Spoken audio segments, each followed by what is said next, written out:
बहुत बार ऐसा होता है कि सारे टॉपिक्स एक बुक में नहीं मिलते हैं, और अगर मिलते हैं तो या तो सफिशिएंट नहीं होते हैं या फिर सेटिस्फेक्शन नहीं होता है, कंटेंट बहुत कम होता है।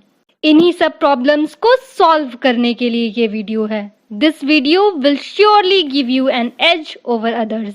अगर आपने बीएड के नोट्स नहीं बनाए हैं and your examination is on head, then you could totally rely on videos of our channel to make notes and to prepare for your examination as well. अगर लर्निंग हो जाती है, अधिगम हो जाती है, तो हम लोग कोई चीज सीख जाते हैं और हमारे व्यवहार में यानी बिहेवियर में चेंज आ जाता है, बदलाव आ जाता है। अधिगम या सीखना पर्यायवाची शब्द है, दोनों का सेम मतलब होता है, अधिगम और सीखना। अधिगम जीवन प्रयत्न चलने वाली एक प्रक्रिया है, मतलब लाइफ टाइम चलने वाला प्रोसेस है अधिगम, जो बाल्यकाल से शुरू होकर मृत्यु तक चलती है, यानी बचपन से स्टार्ट होके डेथ तक चलती है। अधिगम अनुभव तथा अभ्यास दोनों के द्वारा चलती है, यानी लर्निंग अधिगम जो है वो अनुभव यानी एक्सपीरियंस और प्रैक्टिस अभ्यास दोनों के द्वारा ही चलती है। अब यहाँ एक एग्जाम्पल दिया हुआ है। बालक का जब गर्म तवे पर हाथ पड़ता है तब अगली बार से वह उसे छूने से भागता है, अर्थात वह अनुभव के माध्यम से सीखता है। बाल्यकाल से लेकर वृद्धावस्था तक या मृत्यु तक प्रतिदिन हम या तो अनुभव से सीखते हैं या अभ्यास के द्वारा, लेकिन प्रतिदिन कुछ न कुछ सीखते जरूर हैं। बालक पढ़ाई लिखाई की अधिकांश बातें अभ्यास द्वारा सीखता है।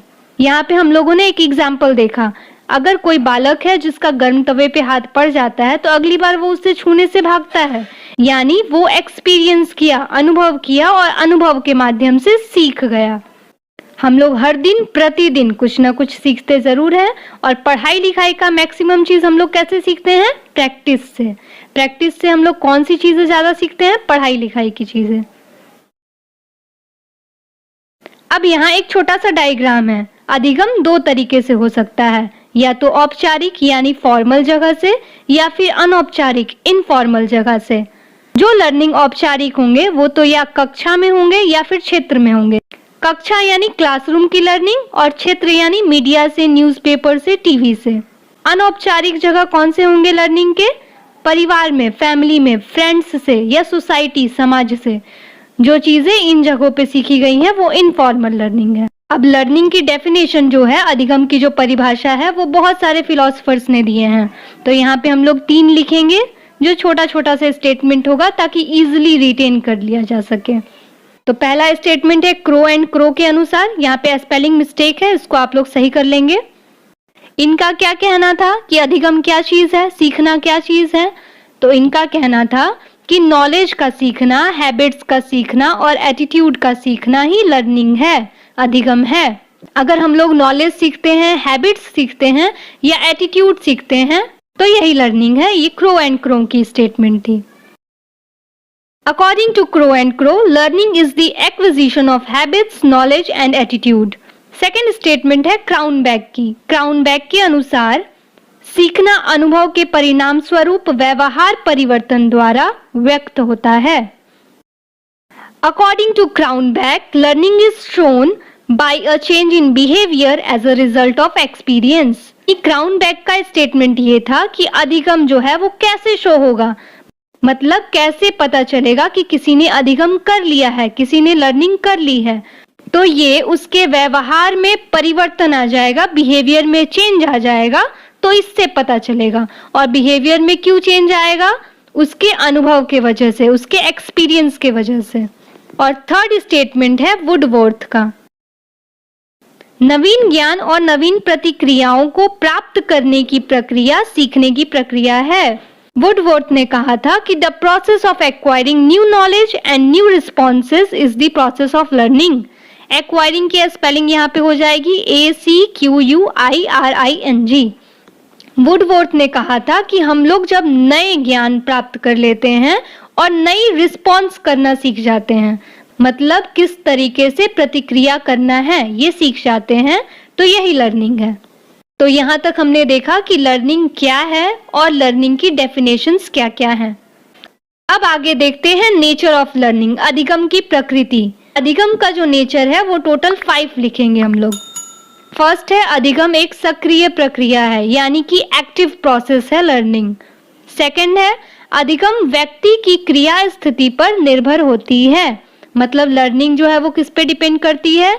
किसी भी व्यक्ति के क्रिया स्थिति पर, यानी उसकी क्रिया करने की स्थिति कैसी है, कोई काम को करने की उसकी स्थिति कैसी है, उस पे डिपेंड करती है उसकी लर्निंग। थर्ड है, लर्निंग विकास की प्रक्रिया है जहां व्यक्ति को खुद से प्रयास करना पड़ता है, यानी लर्निंग जो प्रोसेस है इसमें व्यक्ति को खुद प्रयास करना पड़ता है, खुद कोशिश करनी पड़ती है। फोर्थ है, अधिगम सकारात्मक एवं नकारात्मक दोनों हो सकता है। मतलब लर्निंग पॉजिटिव और निगेटिव दोनों टाइप की हो सकती है। हम लोग अच्छे काम करना भी सीख सकते हैं या नकारात्मक चीजें भी सीख सकते हैं, दोनों ही लर्निंग में आएगा। फिफ्थ है, लर्निंग प्रक्रिया एक उद्देश्यपूर्ण प्रक्रिया है। मतलब लर्निंग प्रोसेस जो है वो एक एम वाला प्रोसेस है, मतलब जिसमें कोई एम होता है करने का। हमने नेचर ऑफ लर्निंग पढ़ लिया, अधिगम की प्रकृति पढ़ ली। अब देखते हैं कैरेक्टरिस्टिक्स ऑफ लर्निंग, अधिगम की विशेषताएं, यानी लर्निंग का क्या क्या विशेषता है, क्या क्या खास बात है लर्निंग की। इसमें हम लोग टोटल 8 पॉइंट्स देखेंगे। पहला है, अधिगम परिवर्तन है। मतलब लर्निंग की विशेषता ये है कि लर्निंग परिवर्तन है, चेंज है। किस टाइप की चेंज होती है लर्निंग में, इसको थोड़ा सा डिफाइन कर देंगे। व्यक्ति अपने तथा दूसरों के अनुभव के आधार पे अपने व्यवहारों, विचारों, इच्छाओं एवं कुल प्रकृति भावनाओं में परिवर्तन करता है, इसे ही अधिगम कहते हैं। यहाँ पे थोड़ा सा सुधार लेंगे, यानी कोई भी इंसान या तो अपने एक्सपीरियंस से या फिर किसी दूसरे के एक्सपीरियंस से अपने बिहेवियर में, अपने विचार में यानी थिंकिंग में, अपने इच्छा में, अपने नेचुरल इमोशंस में यानी कि प्राकृतिक भावनाओं में परिवर्तन करता है, चेंज कर देता है, तो इसी को लर्निंग कहते हैं। नेक्स्ट है, अधिगम संपूर्ण जीवन रचता है। सीखना एक ऐसी प्रक्रिया है जो जीवन प्रयत्न चलती रहती है। ये व्यक्ति जन्म से ही माता पिता, भाई बहन तथा परिवार के अन्य सदस्यों से सीखा करता है और वह जीवन भर भिन्न सामाजिक एवं धार्मिक संस्थाओं, विद्यालय तथा अन्य व्यक्तियों से कुछ न कुछ सीखता रहता है। लर्निंग जो है वो संपूर्ण जीवन रचता है, मतलब लाइफ टाइम चलने वाली एक प्रोसेस है। इसमें कोई भी व्यक्ति अपने पेरेंट्स से, भाई बहन से, फैमिली मेंबर्स से, सोसाइटी से, धार्मिक संस्था यानी कि रिलीजियस प्लेसेस या फिर टेम्पल्स, मॉस्क्यूज, स्कूल से भी, हर जगह से कुछ ना कुछ सीखता रहता है। नेक्स्ट पॉइंट है, सीखना अनुकूलन है, यानी एडजस्टमेंट है। अगर हम एडजस्टमेंट कर लिए यानी कि हम सीख गए।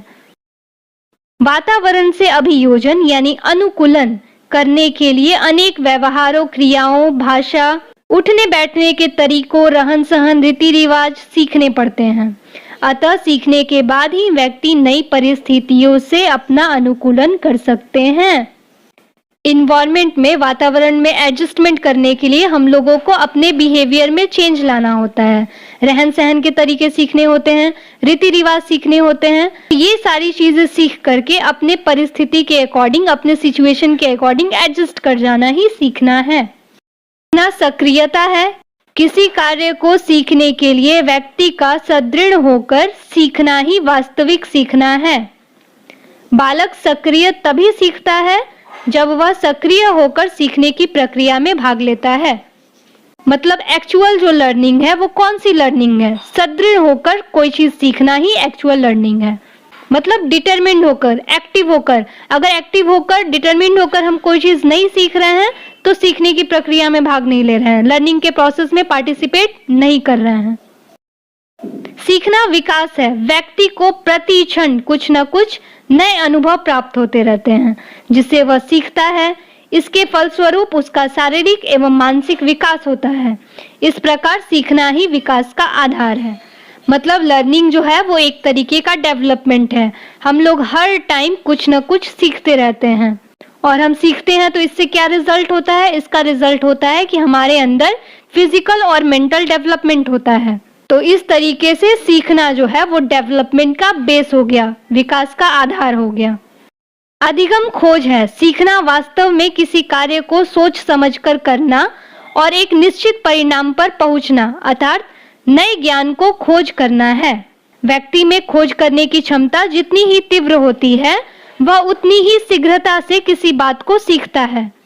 मतलब लर्निंग एक तरीके से डिस्कवरी है, इन्वेंशन है, एक्सप्लोर करना है। अगर हम किसी कार्य को, किसी भी काम को सोच समझ के करते हैं तो एक निश्चित रिजल्ट पे पहुंचते हैं। कोई भी इंसान में किसी चीज को खोज करने की जो क्षमता है, कैपेसिटी है, वो जितना ज्यादा होगी उतना जल्दी वो किसी बात को सीखेगा।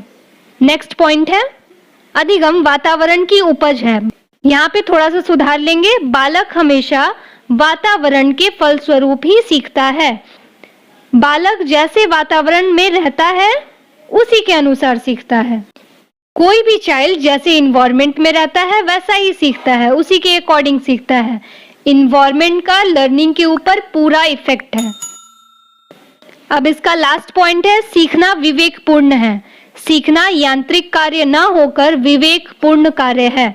बिना सोचे समझे किसी बात को सीखने में असफलता ही हाथ लगती है। मतलब सीखना जो है वो विवेकपूर्ण है। ये कोई मैकेनिकल टेक्निकल काम नहीं है, ये इंटेलेक्चुअल प्रोसेस है। बिना सोचे समझे अगर हम किसी काम को करेंगे तो हमको असफलता ही मिलेगी, फेलर ही मिलेगी। तो यहाँ पर हमने कैरेक्टरिस्टिक्स ऑफ लर्निंग, अधिगम की विशेषताओं के 8 पॉइंट्स को देख लिया। अब आगे देखेंगे types of learning. Types of learning basically हम लोग 3 टाइप्स लिख सकते हैं, लेकिन अगर इसको डिस्क्रिप्टिव में बिल्कुल डिफाइन करके लिखेंगे तो टोटल 11 टाइप्स हो जाते हैं इसके। उन सारे पॉइंट्स को देखते हैं। सीखने के सिद्धांतों, विधियों, सीखने की सामग्री और सीखने के ढंग आदि को ध्यान में रखते हुए मनोवैज्ञानिकों ने सीखने के प्रकारों का वर्णन किया है जो निम्नलिखित हैं। ये जो लर्निंग के टाइप्स हैं वो कौन से बेसिस पे हैं?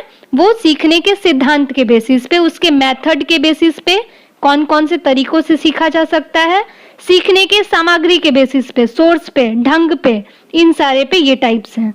तो पहला टाइप होगा सेंसरी मोटर लर्निंग।